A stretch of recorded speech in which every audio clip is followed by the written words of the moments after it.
Müəllim, bugün indi biz heykəltaraşlığın növlərindən olan bir bölmüşük nə dərsə. Bugünkü dərsimiz nədir?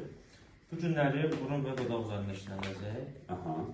Çünki bunları ayrı-ayrılıqda sizsə, yəni tələbələr işləsə, yəni sonradan artıq anatomiya, yəni ümumi sifəti işləmək daha rahat olar. İlk öncə bilməlidirlər ki, burnu. Bəs gələn dərsdə nə olacaq? Yəni yavaş-yavaş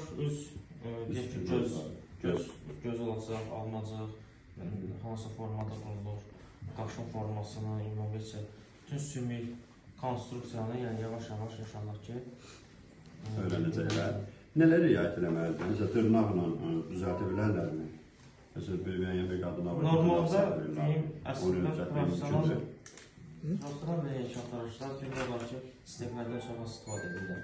Əllə işlənir ən çox. Yəni, xırda bir yerlər olar ki, əgər barmaq girmirsə, onda həmən vaxtda steklərdən istifadə edir. Biz bunu düzəltiriksə, deməli, onda sırf barmaqla düzəltmək olar, mümkün. Olar. Bəs göz hissəsi, qaş hissəsi necə? Olar artıq lazımdır ki, nazik steklərdən, iynə lazımdır steklərdən işlənir. Mütləq məncə düzəltdiyimiz zaman adi bir burun da olsa, o burunun sxeması əlimizdə qabağında olmalı, yoxsa gözümüzdə canlandıra bilər ki onu? Təbii ki, olmalıdır. Yəni, mən prosta burada indi bildiyim halda ona görə keçirəm. Yəni, normalda belə tələbələrə o forma, deyək ki, bir burunsa, burun formasında heykəl qoyulur, hamı da onu göstərməyə çalışır. Artıq səhvlər olarsa, yəni, məsəl bir, deyək ki, düzgün getməyən bir şey olduqda, artıq onu biz özümüz tələbələrə başlayalım. Neçə bəs edir bir burun dodağı düzəltməyə?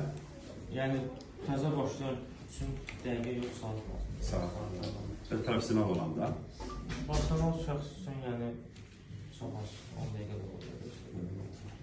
Tamam, oğullar, uşaqlar sizə də müəllim tələbəmiz zəmanət.